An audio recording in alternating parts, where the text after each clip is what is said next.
The great crystal dome hung in the empty space between two dying stars. Inside the massive structure, hundreds of different alien beings floated in their own special air bubbles. Some looked like giant insects with too many eyes. Others were made of pure light that shifted colors when they talked. A few resembled walking trees with silver bark that rang like bells when they moved. Admiral Huan De Ho stood on the bridge of his ship, the Soul's Pride, watching the transmission come through.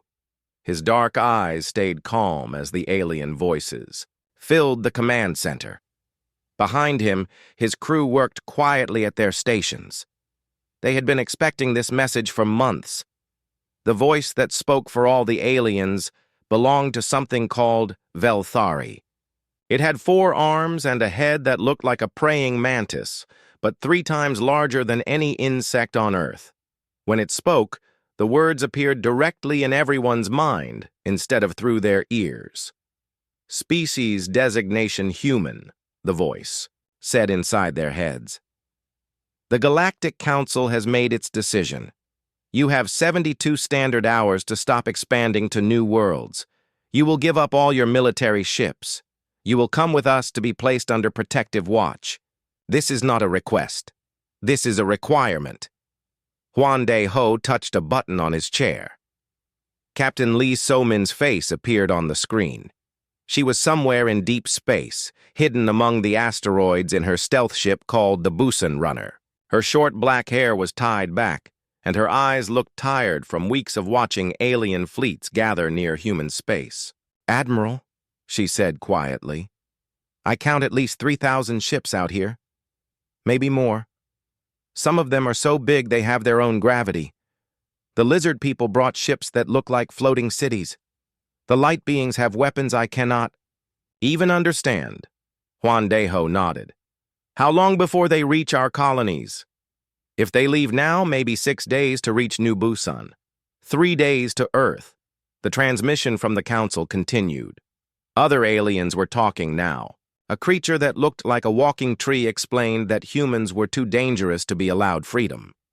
A being made of living metal said that humans made friends with species that other aliens had decided were worthless. A floating jellyfish, with a voice like broken glass, claimed that humans expanded too fast and fought too much. "In 200 years, you have spread to 23 worlds," Velthari's voice returned. "Other species take thousands of years to do what you have done in mere centuries. You do not follow the proper order. You do not respect the hierarchy that has kept peace in this galaxy for millions of years. You are unpredictable. You are dangerous. You must be controlled." On Earth, President Park Jin-woo sat in the emergency meeting room deep under the capital city. Around the long table, the leaders of every nation and colony looked at each other. Some wanted to fight. Others wanted to negotiate. A few suggested that maybe the aliens were right and humans should accept their offer of protection. "They say protection," said General Song Tae-kyung, a woman with gray hair and scars on her hands from her years as a soldier. "But what they mean is slavery. They want to put us in cages and tell us how to live." Dr. Yang Hee-jin, the government's top scientist, pulled up holographic displays showing the alien fleets.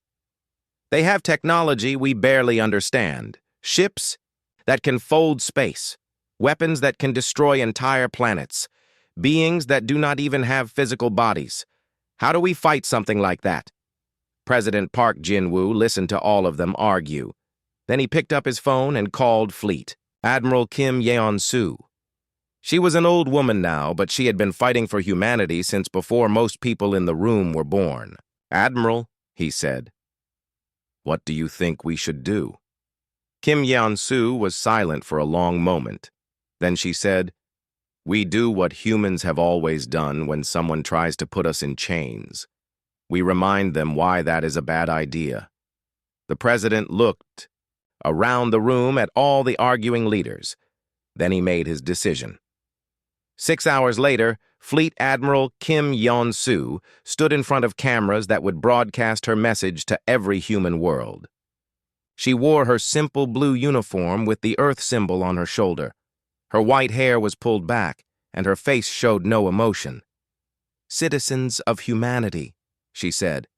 "The Galactic Council has made their position clear. They believe we are too dangerous to be free. They have given us 3 days to surrender or face destruction." She paused and looked directly into the camera. "Humanity's response will be delivered at the appropriate time." That was all she said. No promises of victory, no calls for brave resistance, no angry words about alien tyranny, just those few sentences. And then the broadcast ended. Across human space, people watched the message and then went back to their normal lives. On New Sol, farmers continued planting their crops. On the mining world of New Daegu, workers kept digging tunnels deep into the planet's core. On the space stations around Jupiter, engineers continued building new ships that looked exactly like cargo haulers and research vessels. The aliens intercepted the human broadcast and played it in their great crystal dome. Many of them laughed. The sound of 800 different species laughing at the same time was like music played by a broken orchestra. "See how they respond," said a creature that looked like a giant centipede with glowing blue spots. "They are like children who think silence will make their problems go away.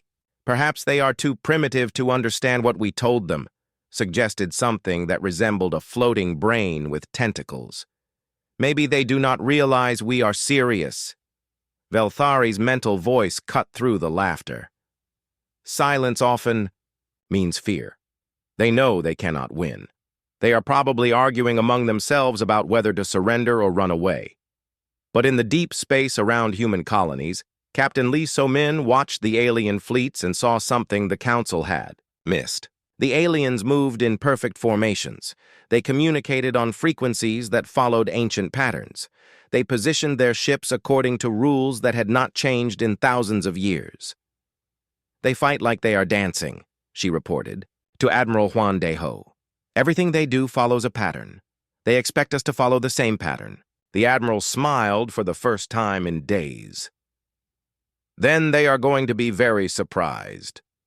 As the 72 hours began counting down, humans across the galaxy continued their quiet preparations. Children learned new games in school.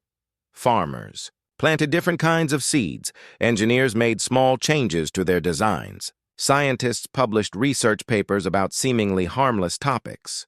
To any watching alien, humanity appeared to be doing nothing. They were not building great fleets or making desperate battle plans. They were not begging for mercy or trying to negotiate. They were just living their normal lives and staying very, very quiet. The silence stretched across the galaxy like a held breath. And in that silence, something was waiting.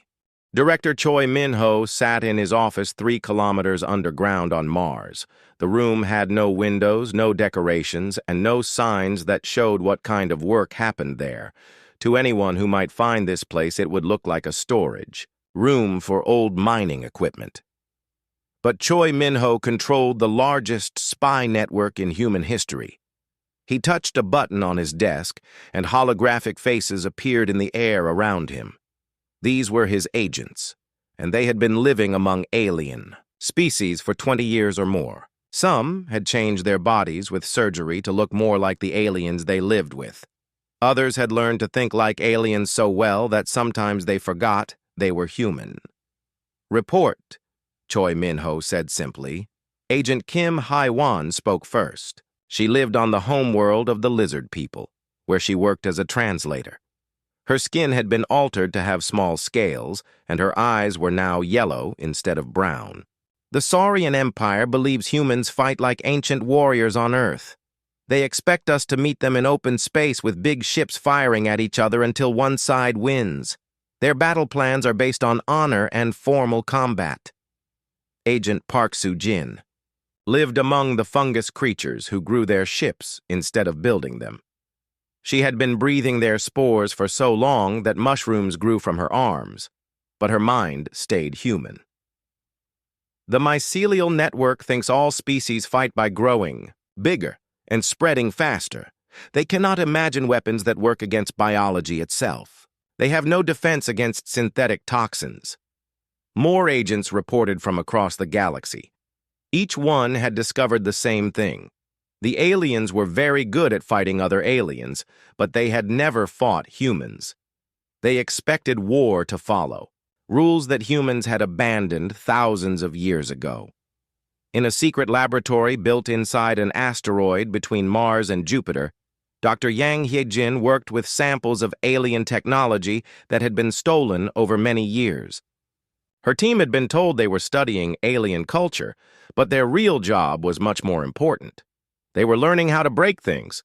"Show me the photonic energy matrix," she said to her assistant, Dr. Kim Woo-jin. A glowing cube appeared. On the table between them, floating in a special containment field, Dr. Kim Woo-jin pointed at readouts on his screen. The light beings store all their energy in these crystalline structures. But look at this frequency analysis. They have never encountered quantum interference patterns like the ones our computers can generate. A single human fighter with the right equipment could disrupt an entire photonic fleet. Dr. Yang Hyejin smiled, but it was not a happy smile. "What about the bioships from the Fungus Empire?" "Even better," said Dr. Kim Woo-jin. "They heal themselves, using spores that follow genetic programming. But those same spores become weapons if you introduce the right synthetic viruses. We can turn their greatest strength into their greatest weakness." Far from Earth, in a shipyard hidden inside a rogue planet that drifted between stars, General Song Tae-kyung watched the final preparations for humanity's secret fleet. The planet looked dead from the outside, just another chunk of rock floating in empty space. But inside, 10,000 workers had been building ships for 15 years. These were not the ships that aliens expected to see. Human military vessels were supposed to be large and powerful, covered in armor and bristling with obvious weapons. Instead, General Song Tae-kyung's ships looked like cargo haulers, research vessels, and mining equipment. They were painted with the colors of civilian companies and carried registration numbers that matched real commercial ships. Engineer Nam Ji-soo brought her reports to the general. She was young, but she had designed most of the hidden weapons systems. "The conversion of Cargo Fleet 7 is complete," she said. "From the outside, they look like grain haulers going to the colonies, but each ship can carry enough kinetic projectiles to cripple a dreadnought." General Song Tae-kyung nodded and looked at the massive display showing ship positions across human space. "How many vessels do we have ready?" 4,000 combat-capable. Ships that look like civilian craft. 800 stealth platforms disguised as asteroids or space debris. 1,500 automated weapons satellites that appear to be communication relays or navigation beacons. Engineer Nam Ji-soo paused. "The aliens will scan our space and see exactly what they expect to see. A peaceful trading civilization with minimal military presence." In another part of human space, on a research station orbiting a red dwarf star, Dr. Bae Sung-ho studied psychological profiles of every known alien species. His work was considered boring by most people, but General Song Tae-kyung had asked for it personally. Understanding how aliens think was just as important as understanding their weapons. "The pattern is consistent across all species," Dr. Bae Sung-ho explained to his research team.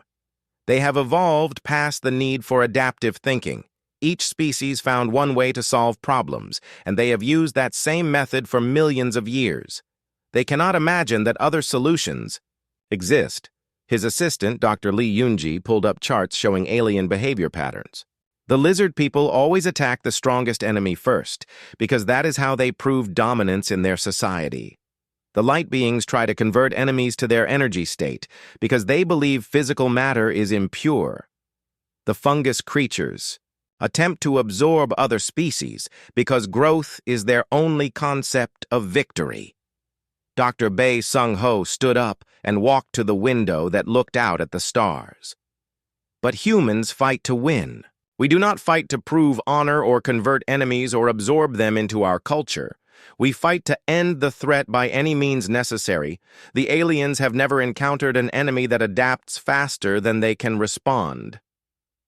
Back on Earth, in the underground, Meeting room. President Park Jin-woo received updates from all the secret projects. The countdown timer on the wall showed 51 hours until the alien deadline. On the surface above them, people went to work and school as if nothing was happening.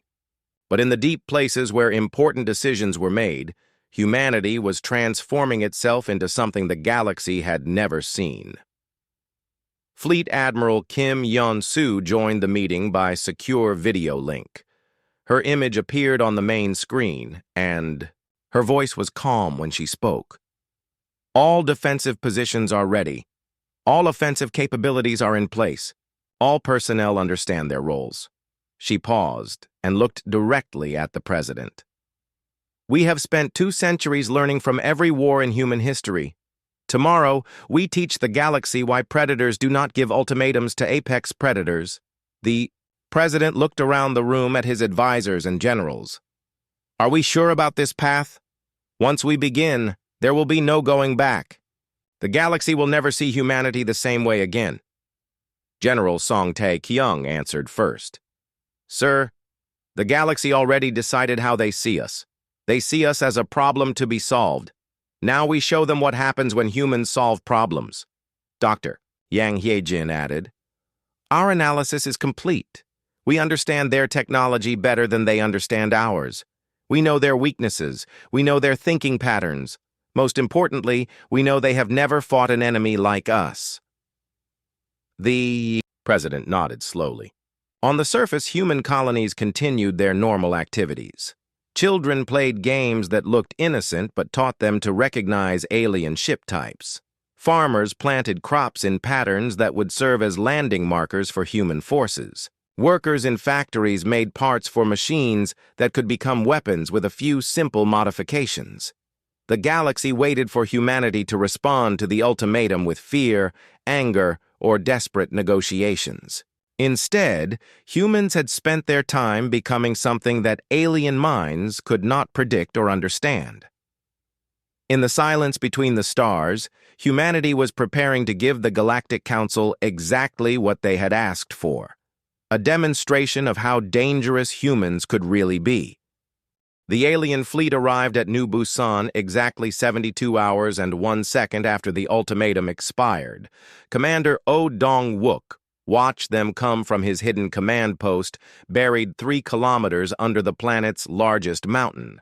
Above ground, the farming colony looked peaceful and defenseless. The wheat fields swayed in the morning breeze, and the small cities hummed with normal activity.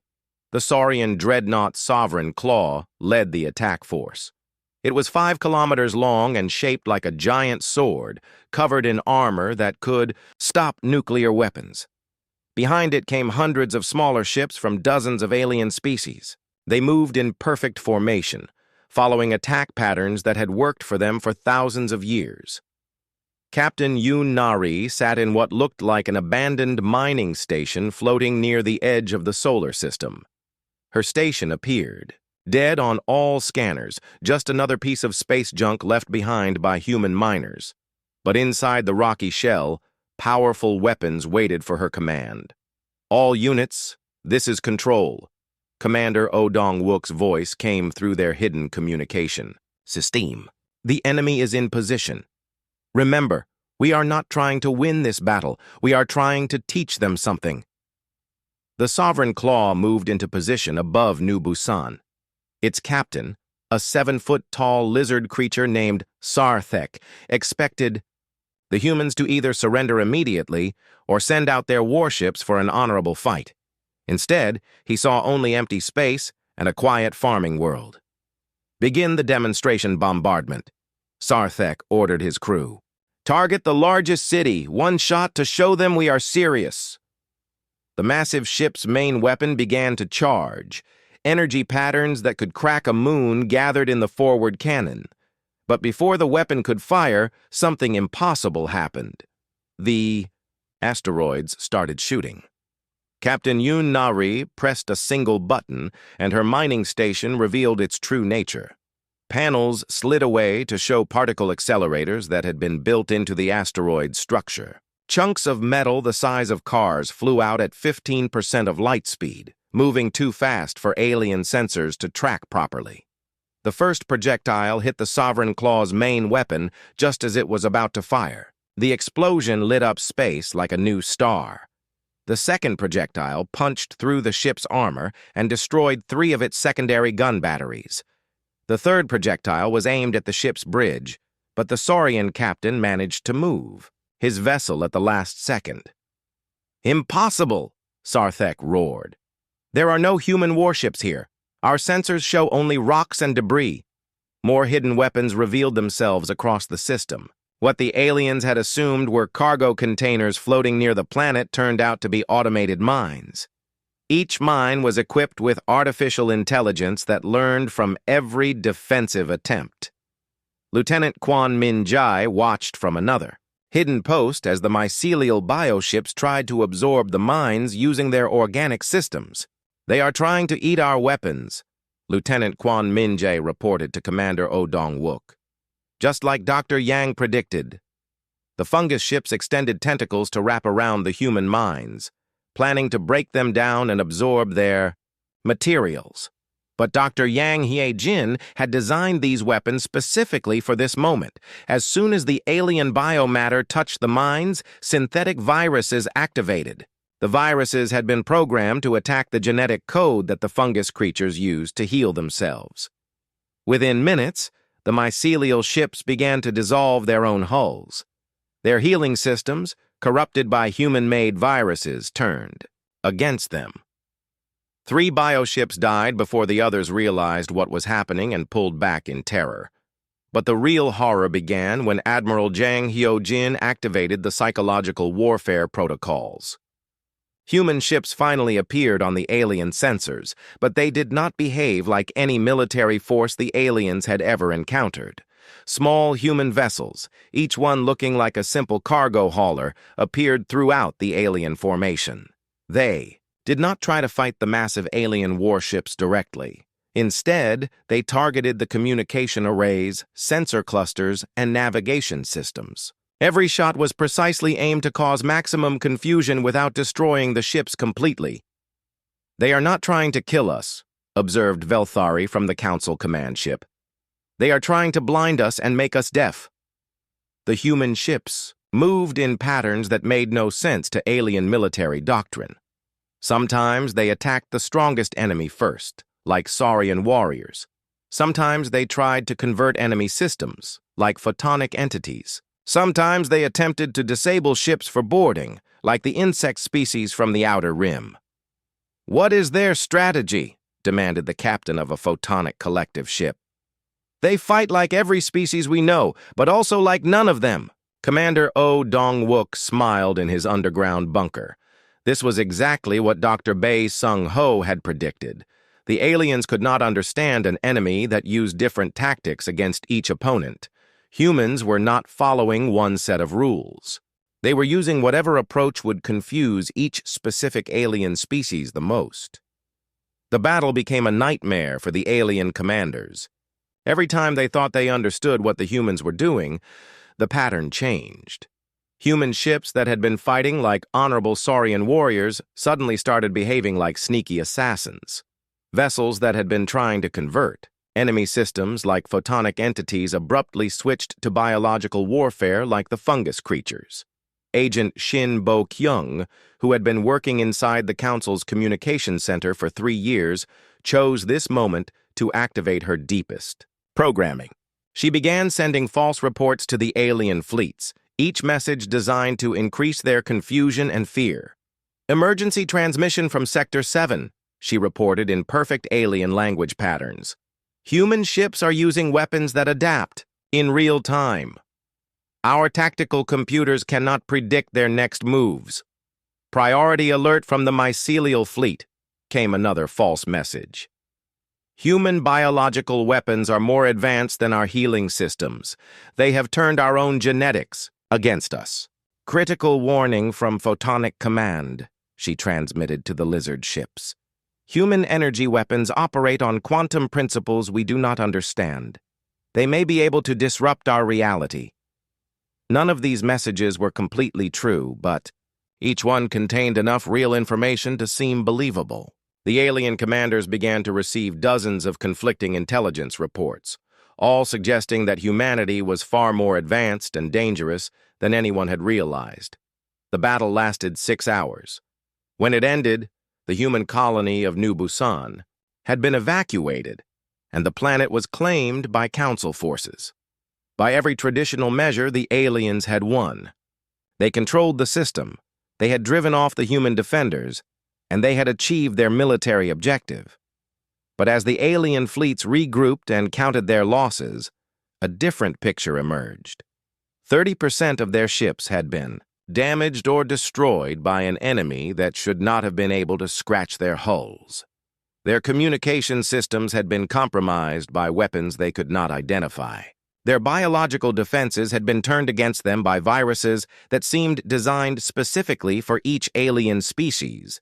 Most disturbing of all, the humans had fought like they knew exactly how each alien species would respond to every situation. It was as if humanity had been studying the galaxy's military forces for decades, learning their weaknesses and preparing specific countermeasures.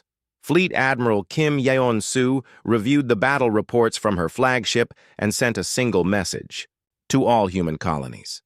Phase 1 is complete. The enemy has won the battle, but they have lost something far more valuable. They have lost their certainty that they understand what they are fighting. Across human space, colonists watched the news of New Busan's fall and continued with their daily activities. Children went to school, farmers tended their crops, and factory workers built more equipment that looked peaceful but could become weapons at a moment's notice. The galaxy had seen humanity fight for the first time, and nothing about it had matched what they expected. The war was just beginning, but already the aliens were starting to realize that their ultimatum might have been a terrible mistake. Director Lim Soo-hyun activated the sleeping agents 3 days after the battle at New Busan. From her control center on Luna, she sent out coded messages that reached every corner of the galaxy. These were not messages to human colonies. These were signals to people who had been living as aliens for so long that some of them had almost forgotten they were human. On the Saurian homeworld, Agent Park Kyu-jin received his activation signal while working in the Planetary Defense Center. For 12 years, he had been known as Scarmoth, a loyal lizard citizen who maintained the computer systems that controlled orbital defense platforms. When the signal came, he made small changes to the computer code. Nothing obvious, nothing that would be noticed for weeks.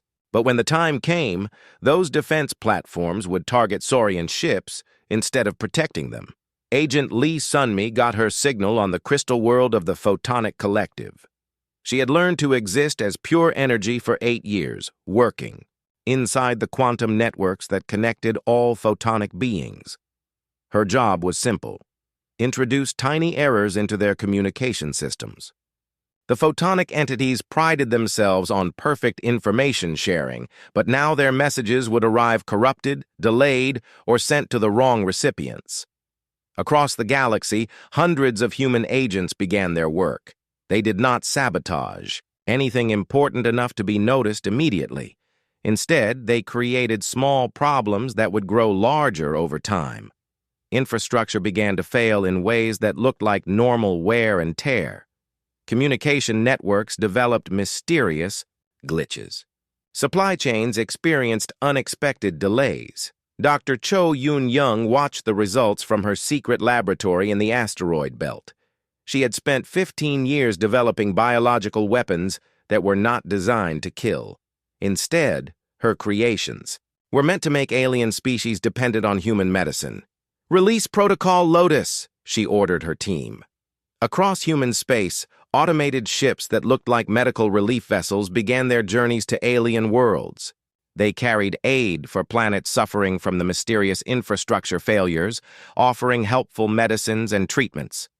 The Saurian warriors who took these medicines found that their natural aggression began to fade. They became calmer, more thoughtful, less likely to solve problems with violence. The medicines worked perfectly to heal their injuries, but they also changed something deeper in their brain chemistry. The photonic entities who accepted human energy supplements discovered that their quantum coherence improved dramatically. They could think more clearly and process information faster than ever before, but they also found that they could no longer exist without the supplements. Their energy matrices had become dependent on human-synthesized quantum particles. Dr. Cho Yun-young smiled as she read the reports. They think we are helping them recover from the war. They do not realize we are changing what they are. General Ryu Seung-jun commanded humanity's first major offensive, but it was unlike any military campaign in galactic history. Instead of attacking alien military targets, his forces attacked something far more important: the aliens' understanding of reality itself. Human fleets appeared simultaneously in 17 different star systems. Each fleet behaved completely differently from all the others. In the Tau Ceti system, human ships fought like ancient Earth samurai, challenging enemy vessels to single combat and following strict codes of honor. In the Vega system, human forces used swarming tactics like angry insects, overwhelming larger ships with thousands of small attacks. In the Proxima Centauri system, humans fought like ghosts, appearing without warning to strike and then vanishing before the aliens could respond. In the Wolf 359 system, human ships fought like hunters, tracking wounded prey across multiple star systems until they could deliver killing blows. What is their strategy? Velthari demanded during an emergency council session. How can the same species fight in 17 completely different ways? The alien military commanders had no answer. Their computer systems were designed to identify enemy patterns and predict their next moves. But humans seemed to have no patterns at all. Every time the aliens thought they understood human tactics, those tactics changed to something completely different. The psychological impact was devastating. Alien species that had fought wars for millions of years suddenly found themselves facing an enemy that broke every rule they understood. Some alien commanders began to refuse battle orders, claiming that humans were using impossible weapons or supernatural powers. Captain Han Min-ah encountered the first alien punishment fleet at the Kepler 452 system. The Council had sent their most experienced ships to make an example of the human colony at New Seoul. The alien commanders expected to find desperate defenders making a last stand to protect their homes. Instead, they found something that violated every principle of civilized warfare. The human ships did not try to protect New Seoul. They did not even try to win the battle in any traditional sense. Instead, they began broadcasting the alien fleet's own communications back to their home worlds. Every order to destroy human cities, every casual discussion of genocide, every callous joke about wiping out an entire species, all of it was transmitted across the galaxy for everyone to hear. "This is Admiral Zerkoth of the Saurian Empire," came one broadcast. "Prepare to burn their cities. These humans must learn what happens to species that defy their betters." "Confirmed, Admiral," replied another voice. "We shall make an example that will terrify every lesser species in the galaxy." These conversations were heard by the billions of subject species that served the various galactic empires, races that had been conquered centuries ago and told it was for their own protection. Species that had been assured that their masters were benevolent guardians who only wanted to maintain peace and order. Suddenly, those subject species could hear their rulers casually discussing the complete extermination of another sapient race. The moral justifications that had kept the galactic order stable for millennia began to crumble. Philosopher General Park Young-soo coordinated the campaign's most devastating weapon, forcing alien species to confront the logical conclusions of their own belief systems. Human propaganda broadcasts asked simple questions that alien societies had never considered. If humans are too dangerous to exist because they expand too quickly, what about the species that expanded before them? The broadcasts asked. If humans are too violent because they fight wars, what about the species that conquered your worlds? If humans are too unpredictable because they make alliances with lesser races, what does that say about the value of those races? The questions spread like a virus through galactic communication networks. Subject species began to wonder why they served masters who considered them inferior. Allied species began to question whether their partnerships were based on mutual respect or fear. Even the dominant species began to doubt whether their superiority was real or just something they had told themselves to justify their actions. Rebellions broke out on 47 worlds within a month. The uprisings were not coordinated by humans. They were the natural result of billions of beings suddenly questioning the foundations of their society. The Galactic Council found itself fighting not just humanity, but the logical consequences of its own philosophy. Director Lim Soo-hyun watched the chaos spread from her control center and sent a status report to Earth. The enemy's social structure is collapsing faster than we projected. They built their entire civilization on the idea that might makes right and superior species deserve to rule inferior ones. But when faced with a species that might be superior to them, their own logic turns against them. President Park Jin-woo read the report and made a decision that would change the galaxy forever. He authorized the final phase of humanity's plan, not the destruction of alien civilization, but its complete transformation into something new. The war was no longer about human survival. It had become about whether the galaxy would continue to be ruled by rigid hierarchies based on fear or evolve into something that even humans had never imagined possible. In the space between stars, human ships prepared for the last great battle. But this time, they would not fight to destroy their enemies. They would fight to save them from themselves. 18 months after the ultimatum, President Park Jin-woo stood in the ruins of the Great Crystal Dome. The massive structure still floated in space between the dying stars, but it no longer housed the Galactic Council. The atmospheric bubbles that once held hundreds of alien representatives were dark and empty. Broken crystal fragments drifted in the void like frozen tears. But Park Jin-woo had not come here as a conqueror.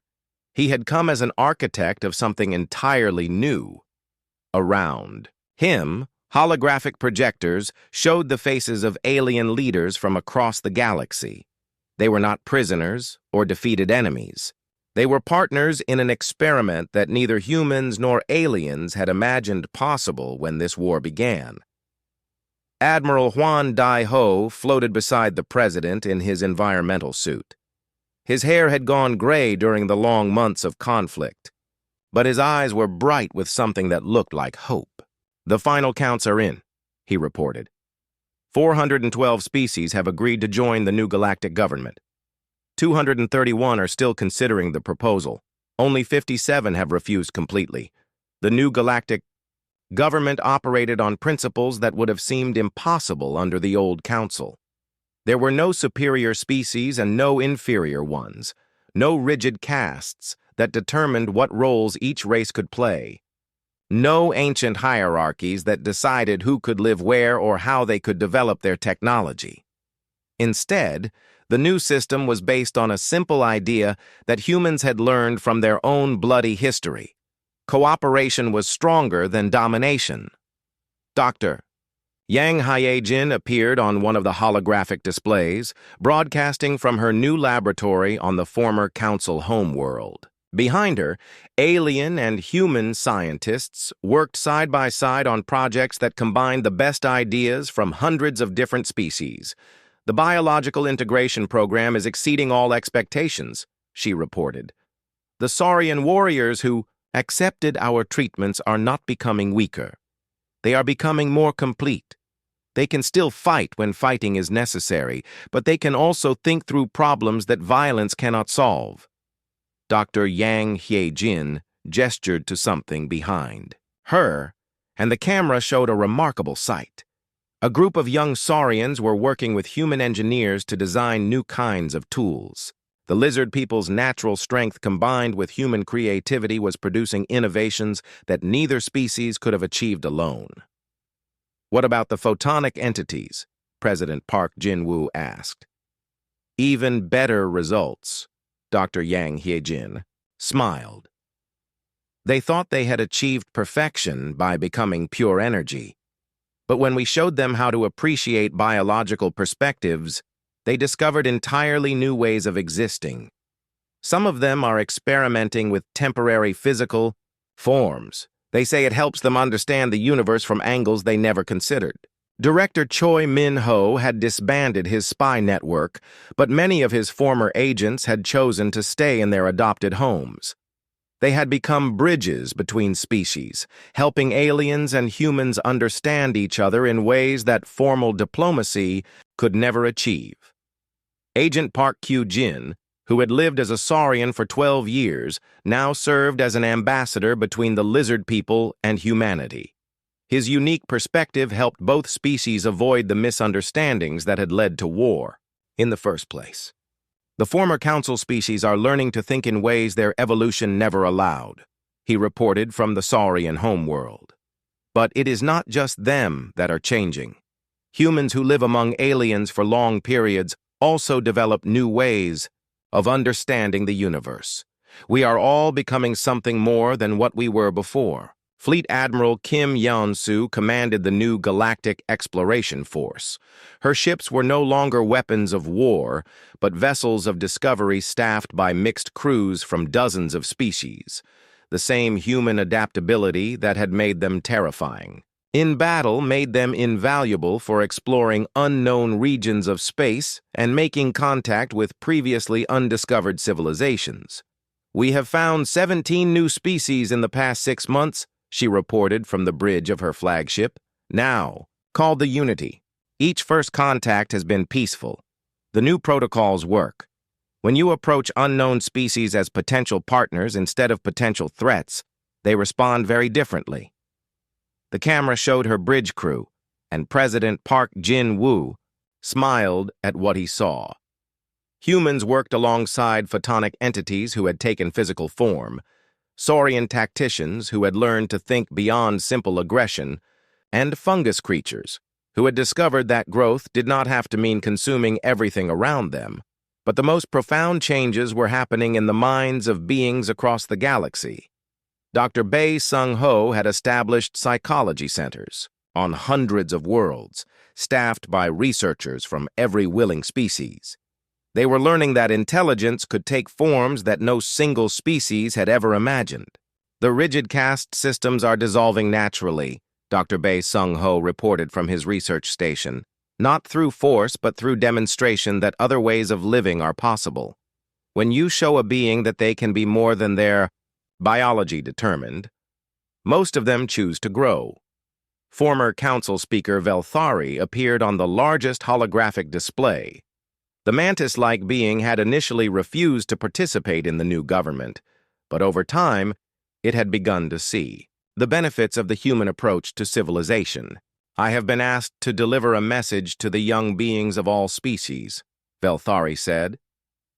Its mental voice carried overtones of something that might have been wonder. We gather today not as rulers and subjects, not as superior and inferior species, but as partners in a great experiment. The camera shifted to show Velthari's location, a vast amphitheater on the former council homeworld. The seats were filled with young beings from across the galaxy. Saurian children sat next to human teenagers. Photonic entities in training floated near fungus saplings who were just beginning to develop individual consciousness. Dozens of other species, many of whom had never interacted before the war, shared the space in harmony. The humans taught us that silence is not always submission, Velthari continued. Sometimes silence is the sound of a species deciding that the old rules no longer apply. They answered our ultimatum not with words, but with a demonstration that our entire understanding of power, conflict, and civilization was incomplete. A young Saurian raised one clawed hand. Speaker Velthari, why did the old council think humans were dangerous? Velthari's compound eyes seemed to focus on something beyond the visible spectrum. Because they were dangerous, young one. They were dangerous to civilizations built on fear, hierarchy, and the belief that some beings deserve more than others. They were dangerous to the idea that the strong should rule the weak simply because they can. A human child asked the next question. But humans are not dangerous to us now? Humans are still dangerous, Velthari replied, and something that might have been amusement colored its mental voice. They are dangerous to ignorance, to cruelty, to the idea that different means inferior. But to those who wish to grow and learn and become more than they were, humans are the greatest allies in the galaxy. President Park Jin-woo watched the exchange and felt something he had not experienced since before the ultimatum. Peace. Not the peace of the strong ruling the weak, but the peace that came from beings choosing to work together because they wanted to, not because they had to. Captain Lee So-min, now an old woman with silver hair, had accepted one final assignment. She commanded the first graduating class of the Galactic Exploration Academy, training young beings from dozens of species to explore the unknown regions beyond the galaxy's edge. Her students included saurians who dreamed of discovery rather than conquest, photonic entities learning to appreciate biological perspectives, and human children who would grow up in a galaxy where diversity was strength rather than threat. The final image of the new galactic civilization was simple but profound. A human, child, and a young saurian working together to solve a puzzle that neither species could have completed alone. Their parents, former enemies who had tried to destroy each other less than 2 years before, watched and discussed plans for the next joint colonial expedition to unexplored space. Humanity's silence in response to the Council's ultimatum had not been the sound of a species accepting defeat. It had been the sound of apex predators deciding that the galaxy was finally ready to learn what cooperation with humanity actually meant. The war was over, but the real adventure was just beginning.